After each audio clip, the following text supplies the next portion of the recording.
Okay, so first thing we're going to do is look at these four graphs and decide which one does not belong.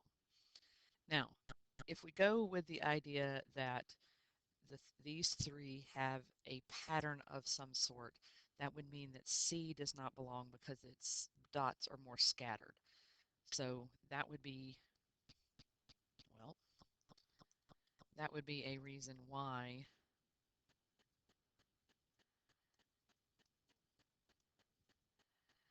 the C is not belonging with the others. These all have a single pattern shape to it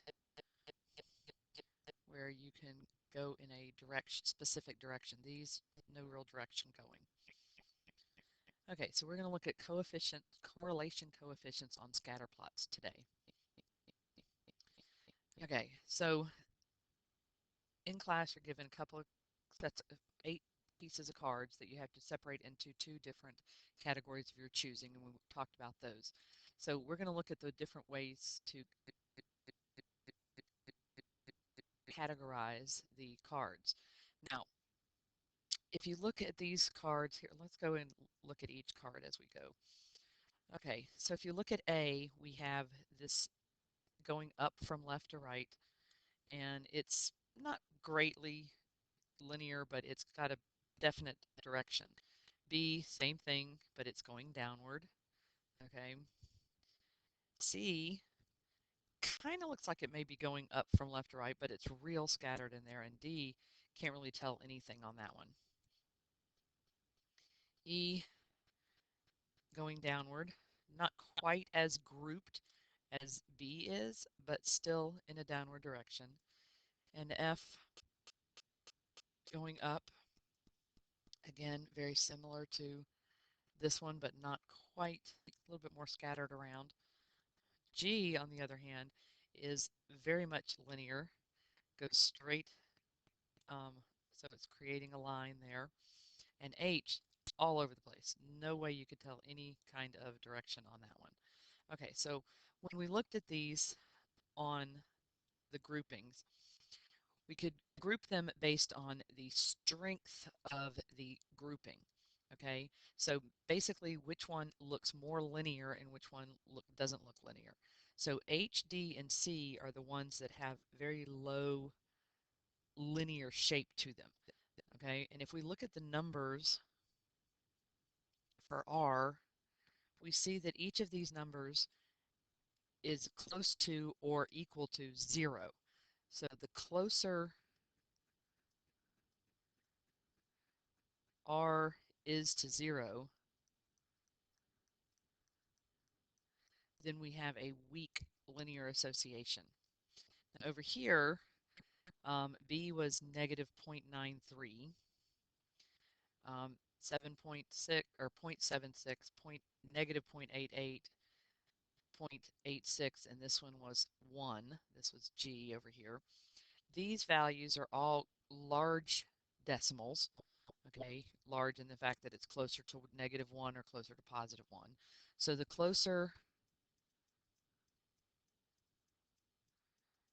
R is to positive or -1, then we have a strong linear association. Okay, the dots are grouped more line-like. Okay, now the second way you could do these is the direction that it goes. Now this one is not as common for most people to use because your H here and this one, I think that's D. These two, okay, I'm not sure what's going on here. There, come on, go away. Okay, these two are more scattered, so they don't really fit in either one of these categories because you don't see the positive direction or the negative direction. So if you look at B and E, you can see that they're going downward. And if you notice the numbers, they both have negative numbers on their R.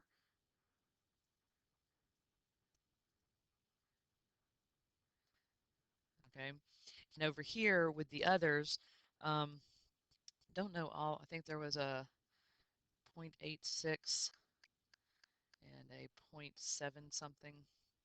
We'll say 7.4. I don't remember what it was. Okay, so these four numbers you can see are all positive values. So R is positive for these. And they all have an upward direction on the grouping. So as you can see with C, not a great grouping, but it is going up to the right. Now, if we put these two together, we have four different sections. We have a strong negative um, association, which means that your lines, your groupings are very much linear and they have large negative numbers close to -1. Okay, a weak linear association, you can see here, you can tell it's going in a downward direction, but the points are not grouped together very well. So something around a -0.3 would be a good example of a weak negative. Okay, now on the strong side, a strong positive association, similar to the negative, they look very much linear, going up this time instead of down, so they're going up from left to right, and you can see 0.76, 0.86, and 1, those give you your strong positive or strong linear association with those um, graphs. Now the weak positive is like C. C was an upward direction, but the points are so scattered around it's kind of difficult to tell. And again, that's a number closer to 0 than it is to the +1. Now we're going to show a quick video here, and you just need to kind of watch what's happening as what happens to the data on the graph as the R value changes.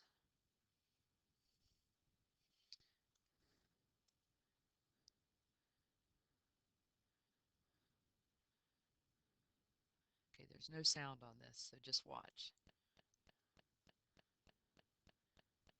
Okay, here it goes from -1.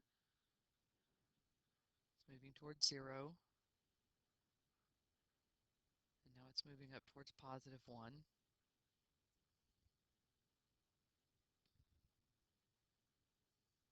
Now it's going back the other way, getting closer to 0 again.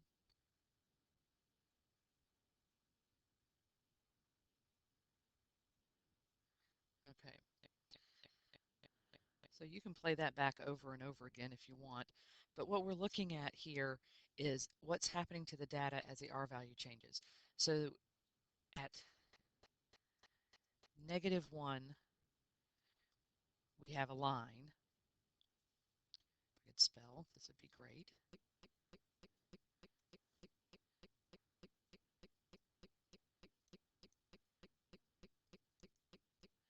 For the data.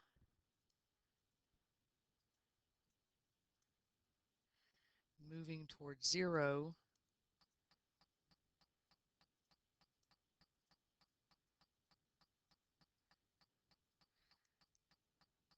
the data scatters or spreads out. Going to +1,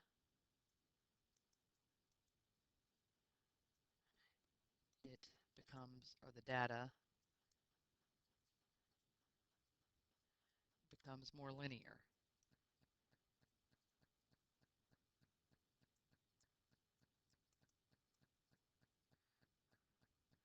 Now the direction has changed.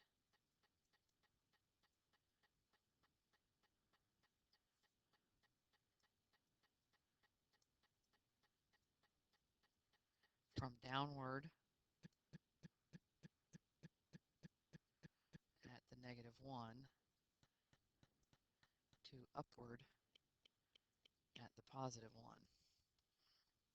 Okay, so like I said, your data is going from this negative correlation where it's close together to something that's very, very scattered, and then to a more positive correlation, again, going closer and closer to a um, linear setting on your points. Okay, now this next part, we're going to give you, you can pause it here and write these four statements down because this tells you what it is for R, the things that happen. So we found that the sign on R, the positive or negative of R, is the same as the sign on the slope. So when you have a negative R, you have a negative slope or going down. When you have a positive R, the slope is going up. You don't go beyond -1 and 1.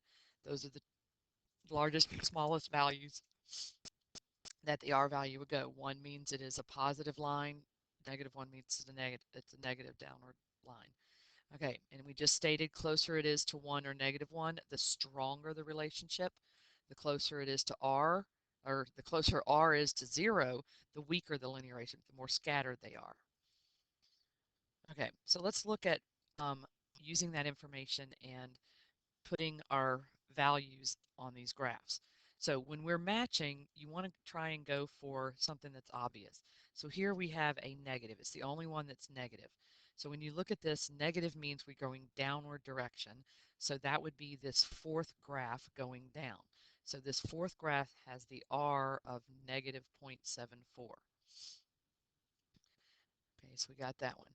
Now, 0.8 is the closest it is to 1. So out of the other three, this first graph is more of a line shape, very close together. So this would have your R equal to 0.8.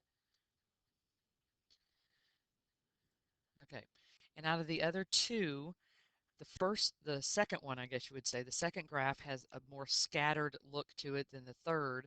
They're more spread out on the second, so that would mean the number needs to be closer to 0. So this 0.48 would be a good value for that, which leaves 0.65 for the other one. And you can see it's a little closer to a line, but still kind of scattered throughout here. Not quite as bad as the second one. Okay. When we're talking about scatter plots, they are putting in two variables that are trying to find a relationship between them. So in this one, we're looking at the price of the car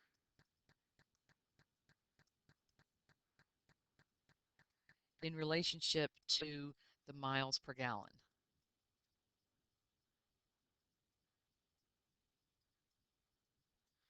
Okay, so it appears other than this one point, which we call an outlier, because it's away from the others, it's kind of a random, just weird one that happened that's not normal. Okay, but if you look at the majority of your data here, the relationship between all of these points is very, very strong because you can see that it's very linear in shape. So this is a strong relationship between the cost of your car and the miles per gallon. Okay, now because of the direction that the points are going, it says there is a negative linear association because as y is getting bigger, as x is getting bigger, the y is decreasing. So as x increases, y decreases.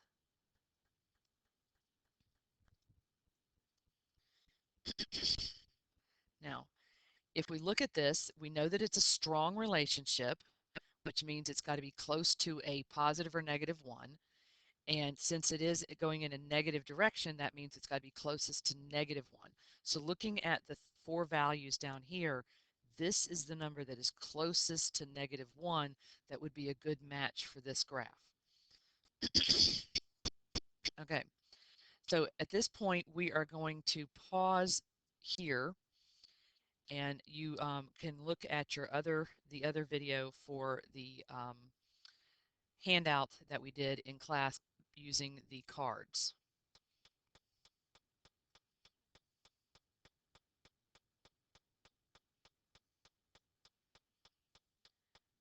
Now, this is our kind of our summary on this to kind of make sure we understand what's happening. This was turned in as a ticket out the door. Okay, it says, what information does a correlation coefficient tell you about the data in a scatter plot? Direction,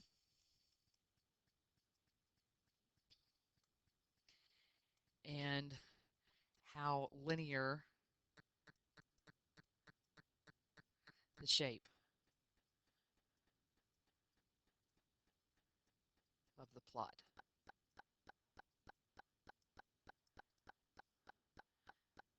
Okay, So looking over here at this one, you can see that it's downward. That's our direction. And it's not a great tight fit here, but it is could be close to not 1 or -1, but definitely close to it. So we're going to cross off all the positives over here. And I would say that this is going to be a -0.8 because the points are a loose fitting line,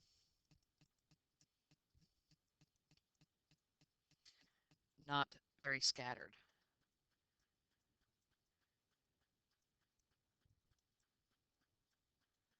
Okay, it's not tight like if it was -1, but it's not scattered all over the place either.